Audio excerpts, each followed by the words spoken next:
What is going on, guys? Welcome back to my channel. I hope you're all doing good and having a great day. Now, in today's video we're going to be looking at the topic of buying your first property. Now, this is something that can be quite challenging for a lot of young people out there, including myself, and it's not the most straightforward process due to the increased property prices and the fact that there's a whole load of different government schemes out there designed to help different people in different circumstances buy their first property. So in this video I'm going to be going over as to why it is so difficult these days to get onto the property ladder, and then go through what I think is the best way and best government scheme you can use to start saving for your first property. Now, before we get into the video, if you are new around here, welcome to the channel.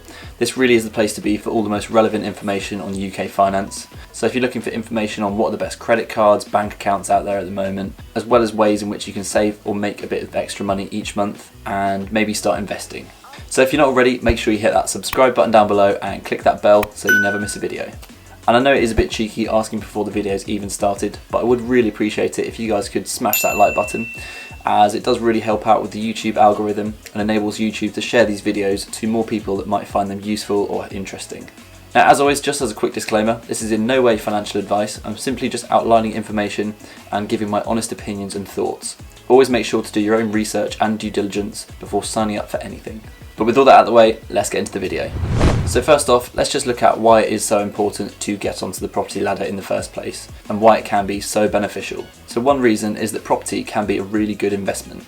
Statistically, if we look at the average property prices in the UK over a number of years, you can see there's a consistent uptrend, and looking back just 20 years, the average property price has over doubled, which creates opportunity because if you buy a property at a point in time and simply just hold on to that asset over a number of years, assuming this trend continues, this asset will be more valuable down the line if you do decide to sell it.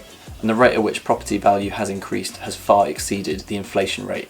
However, that being said, there is no certainty in any asset class in which you choose to invest your money. So that means that these trends don't need to repeat themselves, and there is the potential that the property could be worth significantly less than whatever it is you buy it for, if you do decide to sell it after a number of years. So there's always going to be an element of risk of that market crashing, as with any asset class. So another great thing about putting your money into property is that it's actually a leveraged investment. So what this means is, as most people take out a loan in the form of a mortgage to buy a property, you're able to take advantage of return from the entire property value without having to actually shell out that money up front. So for example, if you buy a house for £100,000 and only put down a 20% deposit and mortgage the rest, you'll only have put up £20,000 of your money along with the monthly mortgage repayments. But say the property value increases up to £150,000. If you wish, you can then sell the property or remortgage it, and you will essentially have made £50,000 from a £20,000 initial investment, plus whatever it is you've paid over the years in monthly mortgage repayments. So I think this is really cool, as it allows you to make really high returns off potentially a really small investment without having to put in all that money into the investment like you would with most other investments out there. There are also really cool opportunities to rent out the property. So you could either rent out the entire property or live in it yourself and rent out a room, and with whatever rent you're making from the tenants, you can use that to pay off whatever it is the monthly mortgage repayments are. So essentially you can live for free, excluding the initial deposit. Or alternatively, if you are renting out the entire property, you can just use this as another source of income. And finally, it allows you to have a physical asset that you've actually invested your money into. So assuming that at some point down the line you'll have paid off the entire mortgage, you'll actually own 100% of this asset. So comparing this to renting, you could be paying, say, £1,000 a month to simply just live in a property, but the chances are you could buy a property and pay the same amount in monthly mortgage repayments, but at the end you'll own the entire property and you'll have a physical asset that you can then sell and do with what you want. But with renting, you'll never have anything to show with all that money that you spent at the end of it. So now let's look at why it is so difficult to get onto the property ladder in the first place. So as we touched on, property prices have been increasing massively over the years. So say if you were able to buy a property 20 years ago, the chances are that was a great investment and your money's done really well from doing that. However, as property prices have increased so much, it just makes it harder to get in the first place. Especially as the average salary hasn't increased in the same way, as well as average first graduate job salaries also doing the same. So from this, it just makes the gap even larger for young people to even get onto the property ladder. So for example, looking at average graduate salaries over the last 10 years, in 2011, the average salary was just under £26,000, and since then it has dropped significantly while the average property price has continued to increase. So what this means is that £26,000 will have gone a lot further in 2011 when the property prices were lower, compared to the average in 2020, which is just over £24,000, which simply just makes up a much smaller percentage of what the average property price is. In today's climate, it can also be incredibly difficult to actually get the loan or mortgage in the first place. So traditionally, the minimum deposit you would need to purchase a property would be around 10%, but due to a number of factors and especially the recent impact of the pandemic, lenders are far less likely to actually give out loans with deposits this low. So what this means is it makes it even more important to try and gain the capital to put into a property in the first place. And you can't rely on having a really high mortgage like what used to be possible. Also, without having a decent deposit size, it can make it really challenging to actually get a decent mortgage rate, as if you have a low deposit, often you're charged a higher interest rate in monthly repayments, which may or may not be a massive thing to consider when it comes to the total investment. Also, with specific properties and some that might be more competitive with lots of buyers looking to buy, having a higher deposit can actually be the deciding factor as to who gets the property if there is competition. And there are some properties out there that only accept cash offers. Your credit score also has a massive effect as to whether or not you'll get a decent mortgage or one at all. So this makes it so important to start trying to build your credit score while you're as young as possible, so you have the best chance of getting a decent mortgage. But I'll go into this further as to how to build your credit score later in the video. One more factor that's particularly relevant today that makes it extra challenging to get onto the property ladder is the fact that there's a stamp duty holiday when purchasing a property due to the impact of the pandemic, as this stamp duty holiday has basically just inflated property values even higher. So all in all, it is really difficult for young people today to even get onto the property ladder, as essentially everything's against them. So it's so important to try and take advantage of anything out there that might make the process easier. So as it is so difficult, there are a number of government schemes out there designed to make it a bit easier for young people to actually get the deposit they need to buy a house in the first place. Now unfortunately, there aren't as many options as there once used to be, with the Help to Buy ISA scheme now being closed for new applicants, which is a real shame. There are also other schemes out there like the Starter Home scheme, which is good if you're looking to buy a new build, but it is fairly limiting as it doesn't allow you to sell the property until you've owned it for 15 years. There's also the London Help to Buy ISA scheme, which can be useful if you are living in Greater London. However, to me, there's one scheme that sits far ahead of the rest, and to me it's the best value for money and offers the most incentives. So the scheme I'm talking about is the Lifetime ISA. So the main purpose of this scheme is to help you buy your first property if you've never owned one before, and it's supposed to help you save to get your first deposit. So how it works is that you can save up to a maximum of £4,000 every financial year, and essentially the government will top up 25% of whatever it is you put in each year. So if you put the maximum of £4,000 in each year, you could get £1,000 for free every single financial year. So to me, this incentive alone is a really significant factor as to why the Lifetime ISA is so good. But obviously it's not that straightforward or simple. There are other things you need to consider and be aware of. So firstly, it's only available for people that have never owned a property before and are first-time buyers. And owning a property includes even people that just own a share in a business property, for example. So for example, you inherit a percentage of a property, you'll no longer be eligible for this scheme. There's also a penalty charge of 25% of whatever is in your Lifetime ISA if you choose to withdraw the money and use it for anything else other than buying your first property. So what this means is you'll actually lose everything you've gained from the government over the years and more.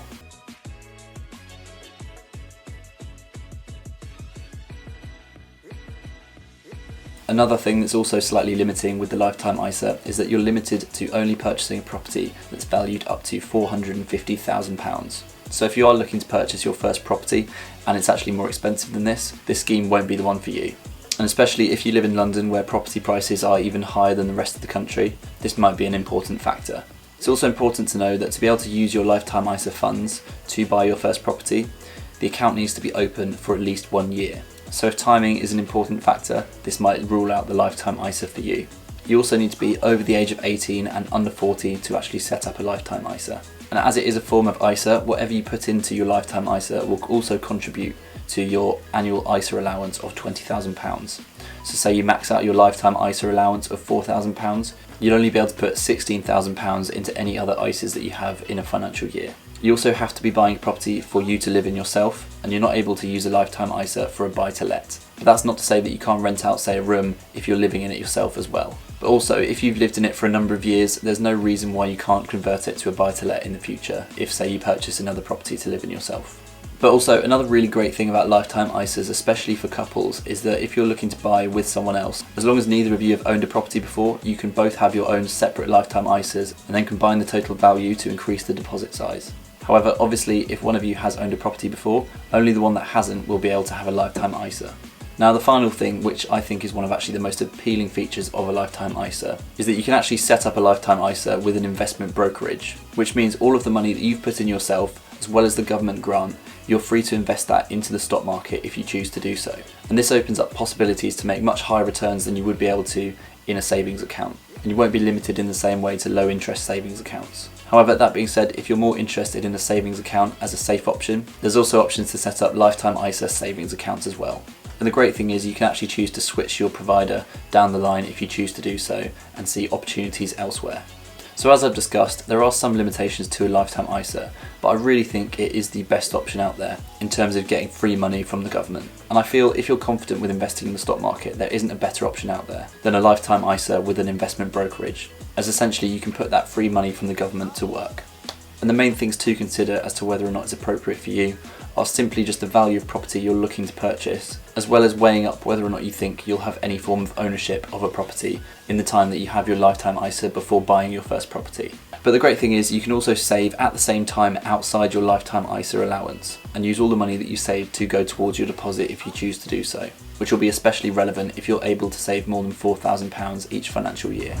So I've talked about pretty much everything as to which government scheme I think is the best out there. But now let's just look at a few ways in which you can save a bit of extra money to put towards your lifetime ISA if you choose to go down this route. So these are just a couple of concepts which are super simple and can be really effective. So one concept that you can use is to cut out all unnecessary expenses and simply just save the difference. So this is one really good way of saving money quite easily by not affecting your lifestyle too much. And all it requires you to do is simply just cut out spending on things you don't really need. Another thing you can do is to not live beyond your means. So what this essentially means is to not overextend yourself in any area of your life when it comes to spending. So one example of living beyond your means may be living in a really flashy apartment that you can't necessarily afford in the way that you should be able to. So it'll have a knock-on effect on other areas within your finances. For example, limiting you to not being able to save any money at all each month, or limiting you to not being able to go out and see your friends because you can't afford it. Another thing that's really good to do is to simply just utilize saving features on different financial services. So for example, with certain banks like Monzo, and a lot of other ones are doing it now as well, you can simply set it to save money automatically for you every time you make a purchase of an uneven pound amount. So for example, if you spend £10.50 purchasing something, an extra 50p will be rounded up to your spending to make it an even number of £11, and then that extra 50p will automatically get saved away into an extra area within your account. And this is just a really good way in which you can save a bit of money without even trying to. And finally, something that I think personally is really important is to learn how to invest in the stock market. In the current climate we live in, it's so easy to actually invest in the stock market, and you don't even need a lot of capital to do so, and you can make really significant returns much higher than you would be able to in a savings account. So I think it's something that's really important to get to grips with early while you're young, and then play around with a smaller amount of money, learn how to do it, and then just simply, once you feel confident, increase the amount that you're investing with to see higher returns. And the great thing is you can actually invest completely for free with apps like Trading 212 and Free Trade if you invest in ETFs. But if you do want to know more about how I would invest as a beginner, I'll leave a link on the screen now and in the description below if you want to see my thoughts on exactly how I would invest my first £1,000 as a beginner. So those are just a few examples of things that you can do to start saving towards your deposit. Now the final thing that's really important to consider when looking to purchase your first property is considering your credit score. So as I briefly touched on earlier, one of the things that's so important when buying your first property is the fact that usually you're going to need to take out a loan or a mortgage to be able to purchase the property. And whenever you're looking to borrow money, it's so important to have a really high credit score, as it could have a massive impact as to whether or not you'll be getting a decent competitive interest rate or if you're going to be accepted at all. And with credit scores, it's not always the easiest thing to improve over a short period of time. So it's definitely worth trying to improve your credit score years before actually considering buying your first property.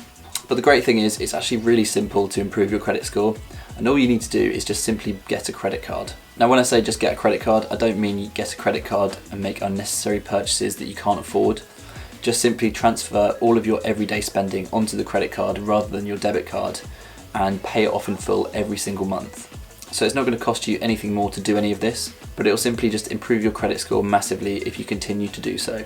And another great advantage of credit cards is that a lot of them out there actually give you incentives in the form of rewards or cash back for simply just using the card. So as long as you pay it off in full every single month and don't overspend, you'll actually be making a little bit of money back every single month by simply using a credit card, and it will be improving your credit score. Something else that's really important to do to improve your credit score is to simply just pay off all outstanding debt. So for example, if you are using an overdraft facility, it's really important to try and pay that off and keep your bank accounts in a positive balance. But if you do all these things, you should be able to improve your credit score fairly quickly and increase your chances of being able to get a decent competitive mortgage rate. But there we have it. That basically covers everything for today, guys, when it comes to my thoughts on the best ways in which you can go about saving for your first property and getting yourself onto that property ladder. But if you did make it this far, thank you so much for watching. And if you did enjoy it or feel like you learned something new, I'd really appreciate it if you could smash that like button, as it does really help me out with the YouTube algorithm. It enables YouTube to share these videos to more people that might find them useful or interesting.